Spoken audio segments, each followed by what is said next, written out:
Hello students, good morning.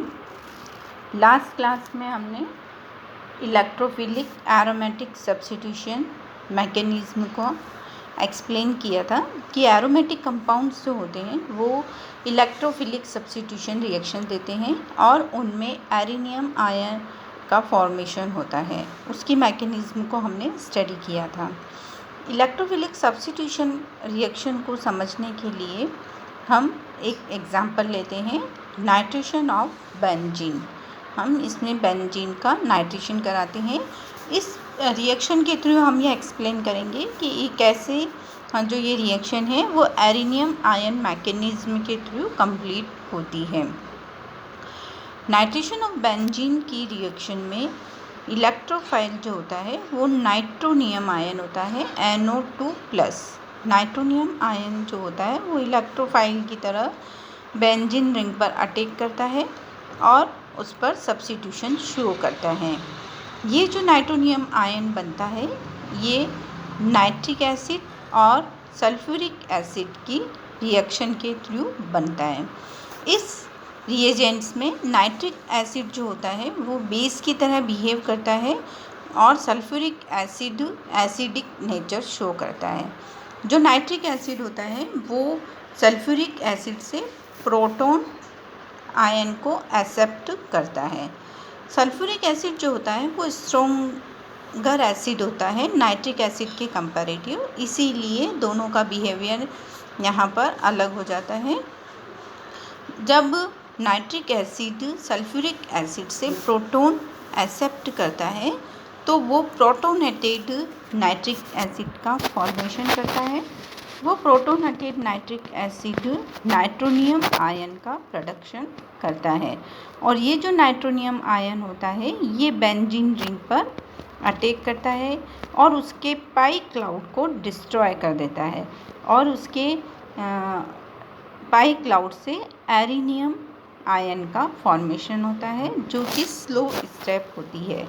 और ये जो एरिनियम आयन होता है ये अपना प्रोटॉन देकर नाइट्रोनियम आयन से सब्स्टिट्यूट हो जाता है और नाइट्रोबेंजीन का फॉर्मेशन करता है। इसे हम निम्न अभिक्रिया के थ्रू समझ सकते हैं। देखिए, सबसे पहले हम नाइट्रिक एसिड और H2SO4 दोनों रिएजेंट्स जो होते हैं वो इसमें रिएक्ट करते हैं।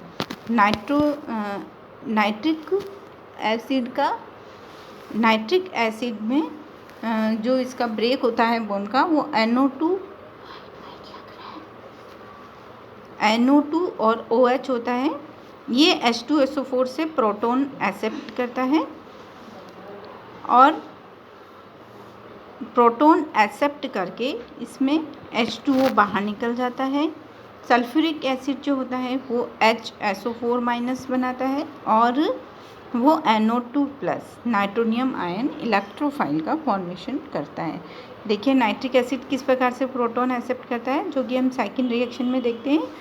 ये प्रोटॉन जो है वो सल्फ्यूरिक एसिड का आकर नाइट्रिक एसिड के लॉन पेयर वाले ऑक्सीजन पर अटैक करता है और हाइड्रोनियम आयन का फॉर्मेशन करता है, जो कि बॉन्ड ब्रेक होकर H2O और NO2+ आयन बनाते हैं। ये किस तरह से ये बनने वाला नाइट्रोनियम आयन जो होता है ये बेंजीन रिंग पर अटैक करता है, ये हम इस रिएक्शन के थ्रू देखते हैं। ये जो नाइट्रोनियम आयन इलेक्ट्रोफाइल यहाँ पर बना है ये बेंजीन रिंग पर अटैक करता है। जब ये बेंजीन रिंग की पोजीशन पर अटैक करता है तो यहाँ पर इसका हाइड्रोजन और नाइट्रोनियम आयन दोनों उस पोजीशन पर जुड़े होते हैं और इनका पाई क्लाउड जो होता है वो ब्रेक हो जाता है। ये जो केटायन का फॉर्मेशन यहाँ पर होता है, ये केटायन जो है वो रेजोनेंस के थ्रू रिंग में रोटेट होता रहता है, जैसा कि हम यहाँ पर फर्स्ट रिएक्शन में देख रहे हैं। ये स्टेप फर्स्ट होती है जिसमें कि एरिनियम आयन का फॉर्मेशन हो रहा है। ये स्लो स्टेप होती है, इट मीन्स ये रेट डिटरमाइनिंग स्टेप होती है। इस एरिनियम आयन को हम पूरी तरह से इस तरह से रिप्रेजेंट कर सकते हैं। इसमें एक पोजीशन जो होती है जहाँ पर पाई बॉन्ड नहीं होता है, वहाँ पर सिग्मा बॉन्ड का फॉर्मेशन होता है। एट डेट कंडीशन वहाँ पर H+ और अटैक करने वाला इलेक्ट्रोफाइल दोनों प्रेजेंट होते हैं। तो यहाँ पर उसका जो रेजोनेंस है वो ब्रेक हो जाता है। फिर ये जो एरिनियम आयन यहाँ पर बना है, ये स्टेप 2 में किसी भी बेस के साथ रिएक्ट करता है। हम किसी भी बेस की इस पर अटैक कराते हैं, क्योंकि अब यहाँ पर हमारे पास HSO4- आयन जो बचा है वो एज ए बेस की तरह, लुईस बेस की तरह बिहेव कर रहा है। वो उसके प्रोटॉन, बेंजीन रिंग के प्रोटॉन को अपनी तरफ अट्रैक्ट करेगा, उस पर अटैक करेगा और वो H+ बाहर निकल जाएगा। तो वहाँ पर अगेन डबल बॉन्ड का फॉर्मेशन हो जाएगा और नाइट्रोबेंजीन बन जाएगा और H2SO4 इसमें एज ए रिएजेंट हमें दोबारा मिल जाएगा। तो हम इसमें देख रहे हैं कि बेंजीन के H+ प्रोटॉन का substitution NO2 nitronium ion electrophile के थ्रू होता है, इसीलिए इसे इलेक्ट्रोफिलिक सब्स्टिट्यूशन रिएक्शन बोलते हैं। इस रिएक्शन में जो स्लो स्टेप होती है वो रेट डिटरमाइनिंग स्टेप होती है। तो इसकी जो रेट ऑफ रिएक्शन है, रेट जो होती है वो सबस्ट्रेट और इलेक्ट्रोफाइल की कंसंट्रेशन पर डिपेंड करती है।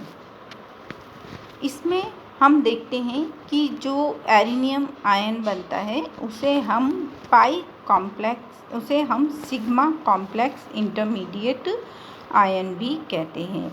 ये जो होता है ये इसके ऑर्थो और पेरा पोजीशन पर रिएक्टिव होता है, वहाँ पर इसकी रिएक्टिविटी ज़्यादा होती है। इनकी ऑर्थो और पेरा पोजीशन की जो रिएक्टिविटी होती है वो अटैक करने वाले रिएजेंट पर डिपेंड करती है कि किस टाइप का रिएजेंट जो है वो रिंग पर अटैक कर रहा है, और वह उसके अटैक करने के बाद उसके पाई कॉम्प्लेक्स का फॉर्मेशन करता है। पाई कॉम्प्लेक्स इंटरमीडिएट इसमें हमारा बनता है, जो कि सबस्ट्रेट और इलेक्ट्रोफाइल्स में एरिनियम आयन के फॉर्मेशन में काम आता है। ये जो पाई कॉम्प्लेक्स होता है ये इसकी रेट ऑफ रिएक्शन को डिटरमाइन करता है। देखिए, ये हम इस मैकेनिज्म के थ्रू इसे समझ सकते हैं।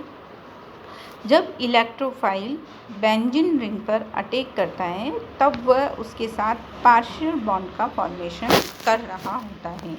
उस कंडीशन में उस कॉम्प्लेक्स को हम पाई कॉम्प्लेक्स कहते हैं। तो इसीलिए हम यहाँ क्या पढ़ रहे हैं कि ये पाई कॉम्प्लेक्स इंटरमीडिएट बनता है। तो अटैक करने वाली इलेक्ट्रोफाइल का जो पार्शियल बॉन्ड होता है वो रिंग पर एक सैचुरेटेड बॉन्ड का फॉर्मेशन कर देता है, जिससे रिंग में सिग्मा बॉन्ड का फॉर्मेशन हो जाता है और उसे हम सिग्मा कॉम्प्लेक्स कहते हैं। तो पाई कॉम्प्लेक्स इंटरमीडिएट जो होता है वो सिग्मा कॉम्प्लेक्स और बेंजीन रिंग के बीच की इंटरमीडिएट स्टेट होती है। इसे हम फॉलोइंग रिएक्शन से भी समझ सकते हैं। ARH+E+ जब इस पर अटैक कर रहा है that is the reversible process, जब यहाँ पर पाई कॉम्प्लेक्स बन रहा है जबकि E उससे पूरी तरह से जुड़ा हुआ नहीं है। नेक्स्ट स्टेप में E और H जो है वो सिग्मा कॉम्प्लेक्स का फॉर्मेशन कर लेते हैं। जब ये सिग्मा कॉम्प्लेक्स, जो कि हम एरिनियम आयन के नाम से जानते हैं, इसमें फर्दर H बाहर निकलने लग जाता है। H का बॉन्ड जो है वो पार्शियल बॉन्ड हो जाता है और वो धीरे धीरे ब्रेक होने लगता है। इसे हम पाई कॉम्प्लेक्स 2 कहते हैं।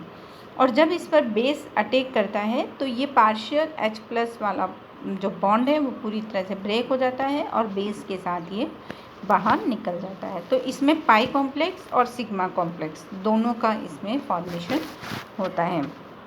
अब हम इसका एनर्जी प्रोफाइल डायग्राम देखते हैं कि इसमें जो ये डिफरेंट स्टेप्स होती है, केटायन और कॉम्प्लेक्सेस का जो फॉर्मेशन होता है, इनकी क्या स्टेबिलिटी ऑर्डर होता है, जिसे हम एनर्जी प्रोफाइल डायग्राम के थ्रू समझ सकते हैं।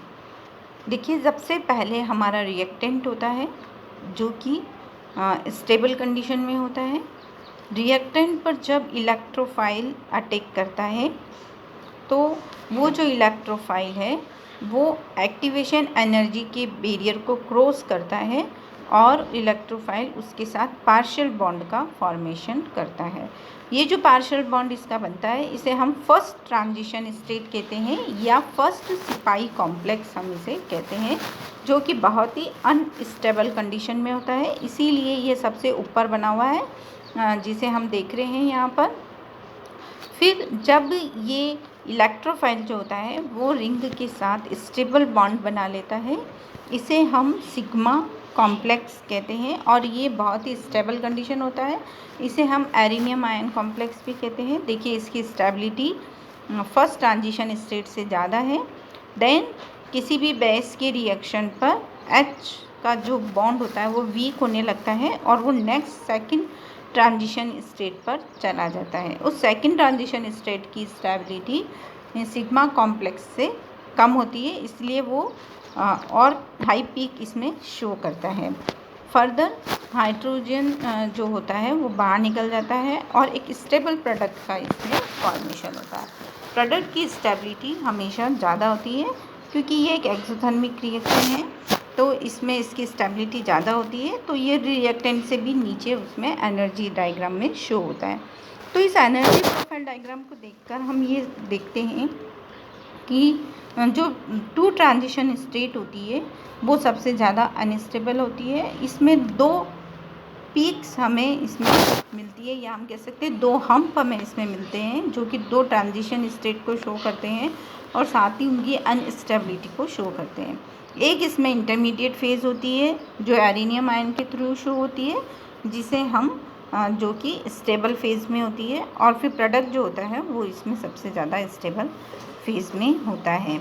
हम इसमें कह सकते हैं कि फर्स्ट एक्टिवेशन एनर्जी की जो वैल्यू होती है वो फर्स्ट सेकंड एक्टिवेशन एनर्जी से ज़्यादा होती है, इसीलिए फर्स्ट ट्रांजिशन स्टेट जो होती है वो कम स्टेबल होती है और सेकंड ट्रांजिशन स्टेट जो होती है वो उसके कंपैरेटिव थोड़ी सी ज़्यादा स्टेबल होती है।